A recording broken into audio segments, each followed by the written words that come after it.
సుమన్ టీవీలో మీ business promotions కోసం ఈ కింది నెంబర్ను సంప్రదించగలరు. దుబాయ్లో వర్క్ చేస్తున్న వాళ్ళకు సంబంధించి ఇండియాలో ఉండే ఫ్రెండ్స్ అండ్ ఫ్యామిలీ మెంబర్స్కి, రిలేటివ్స్కి, వెల్ విషర్స్కి ఇది చాలా పెద్ద రిలీఫ్ అండ్ బ్రేకింగ్ న్యూస్. మాకు కూడా చాలా పెద్ద relief. Iran just few minutes back ఒక స్టేట్మెంట్ రిలీజ్ చేసింది. లాస్ట్ 1 వీక్ నుంచి సరౌండింగ్ గల్ఫ్ కంట్రీస్ పైన మేము చేసిన అటాక్స్కి అపాలజీ చెప్తున్నాము, ఇక మా సైడ్ నుంచి ఎలాంటి అటాక్స్ ఉండవు అని చాలా clear statement with apology release చేసింది. నేను ఈ న్యూస్ని సుమన్ టీవీలో ఉండే యాంకర్ విష్ణు గారికి పంపించాను. వారు ఇమీడియట్గా నాకు కాల్ చేసి రిక్వెస్ట్ చేశారు, లాస్ట్ 1 వీక్లో ఏం జరిగింది అనేది మాకంటే మీకే బాగా తెలుసు, ఒకసారి ఈ టైం లైన్లో ఏమేమి జరిగింది అనేది ఒక వీడియో చేసి పంపించండి అని చెప్పారు. సో నేను అందుకని ఈ వీడియో రికార్డ్ చేస్తున్నాను. నా పేరు మెట్టుకూరు శివకుమార్ రెడ్డి. నేను దుబాయ్లో జుమేరియా విలేజ్ సర్కిల్ అనే ఏరియాలో ఫ్యామిలీతో కలిసి ఇక్కడ నేను ఉంటున్నాను. సో ఇక్కడ కొన్ని ఫ్యాక్ట్స్ చెప్పాలి ఈ సిచ్యువేషన్లో. అదేంటి అంటే, first of all United Arab Emirates అనేది ఒక కంట్రీ. ఈ కంట్రీలో 7 సిటీస్ ఉంటాయి. అందులో అబుదాబి, దుబాయ్, షార్జా, అజ్మాన్, ఉమర్ కోయిల్, ఫుజేరియా అండ్ రసల్ ఖైమా. ఈ 7 సిటీస్ని కలిపితే యునైటెడ్ అరబ్ ఎమిరేట్స్ అంటారు. దీంట్లో అబుదాబి అనేది చాలా పెద్ద సిటీ. సెకండ్ బిగ్గెస్ట్ సిటీ అనేది దుబాయ్. సో ఇక్కడ నేను ఎస్పెషల్లీ దుబాయ్ గురించి డిస్కస్ చేయబోతున్నాను. అదేంటి అంటే, దుబాయ్కి ఉండే రెవెన్యూ అనేది జస్ట్ 5% మాత్రమే ఆయిల్ నుంచి వస్తుంది. రిమైనింగ్ 95% ఇక్కడ real estate, travel and tourism, transit, business నుంచి ఇక్కడ రెవెన్యూ వస్తుంది.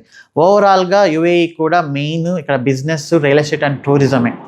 అందుకని ఇక్కడ సేఫ్టీ అండ్ సెక్యూరిటీ అనేది చాలా అంటే చాలా పెద్ద కన్సర్న్ గవర్నమెంట్కి, వాళ్ళ మెయిన్ ప్రియారిటీ కూడా.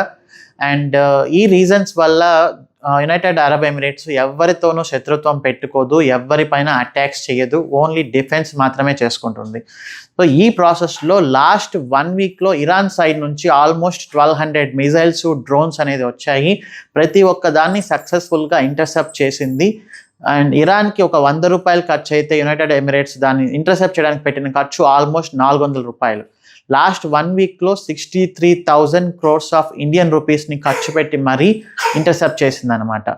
ఇంత అటాక్స్ అనేది వస్తున్నా కూడా దుబాయ్ సైడ్ నుంచి కానీ, యునైటెడ్ అరబ్ ఎమిరేట్స్ సైడ్ నుంచి కానీ ఎలాంటి అటాక్ అనేది తిరిగి జరగలేదు, ఓన్లీ డిఫెన్స్ మాత్రమే చేసుకున్నాయి. అండ్ ఫస్ట్ ఫిబ్రవరి 28న జరిగింది ఇన్సిడెంట్. ఈ టైం లైన్లో మిజైల్ ఇంటర్సెప్ట్ చేసే ప్రాసెస్లో ఒక శకలము పామ్ జుమేరియాలో ఉండే హోటల్ పైన పడింది. సో దాని తర్వాత అలానే ఇంటర్సెప్ట్ చేసే ప్రాసెస్లో కొన్ని శకలాలు దుబాయ్ ఇంటర్నేషనల్ ఎయిర్పోర్ట్ పైన అండ్ అబుదాబి ఎయిర్పోర్ట్ పైన అండ్ ఇక్కడ ఉండే ఫ్రెంచ్ సంబంధించిన నేవల్ బేస్ పైన అండ్ యుఎస్ ఎంబసీ పైన ఇలా కొన్ని శకలాలు పడ్డాయి. మైనర్ ఇంజురీస్ అయితే జరిగాయి. కానీ చాలామందికి వచ్చిన భయం ఏంటి అంటే, ఇక్కడ టూరిస్టులు అనే వాళ్ళు ఎక్కువ మంది ఉంటారు కాబట్టి న్యాచురల్గా వాళ్ళకు దుబాయ్ గురించి పూర్తి అవగాహన లేదు, యునైటెడ్ అరబ్ ఎమిరేట్స్ గురించి కూడా పూర్తి అవగాహన లేక వాళ్ళు కొంచెం భయపడ్డారు. దానివల్ల కొన్ని స్పెక్యులేషన్స్ అనేవి మన మీడియాలో బయట స్ప్రెడ్ అయ్యాయి. కానీ ఇక్కడ గవర్నమెంట్ చెప్పినట్లు ఆల్రెడీ సేఫ్టీ అండ్ సెక్యూరిటీ అనేది మెయిన్ కన్సర్న్ కాబట్టి ప్రతి ఒక్క హోటల్కి ఒక డైరెక్షన్ ఇచ్చింది.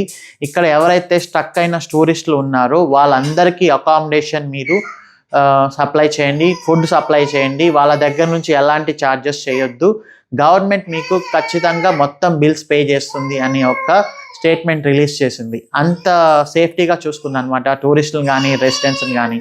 అండ్ కొంతమంది స్టక్ అయిన వాళ్ళు ఎవరైతే ఉన్నారో వాళ్ళని తిరిగి వాళ్ళ డెస్టినేషన్ కంట్రీస్కి పంపించే ప్రాసెస్లో కొన్ని ఫ్లైట్స్ని అరేంజ్ చేసింది.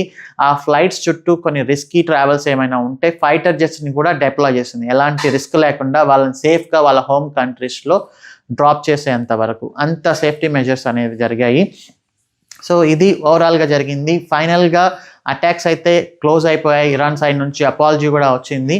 సో ఇక ఎవ్వరూ భయపడాల్సిన అవసరం లేదు. మేమైతే లాస్ట్ 1 వీక్ నుంచి బిజినెస్ అనేది యాజ్ యూజువల్గా జరిగింది. నేను కూడా నిన్న నైట్ క్లయింట్స్ని మీట్ అయ్యాను. ఇక్కడ నా క్లాసెస్ అనేది చెప్తూనే ఉన్నాను లాస్ట్ 1 వీక్ నుంచి.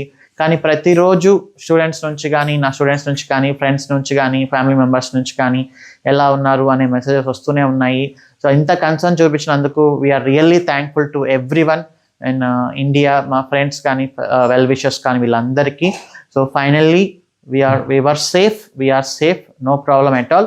ఇక అటాక్స్ అయితే ఆగిపోయాయి.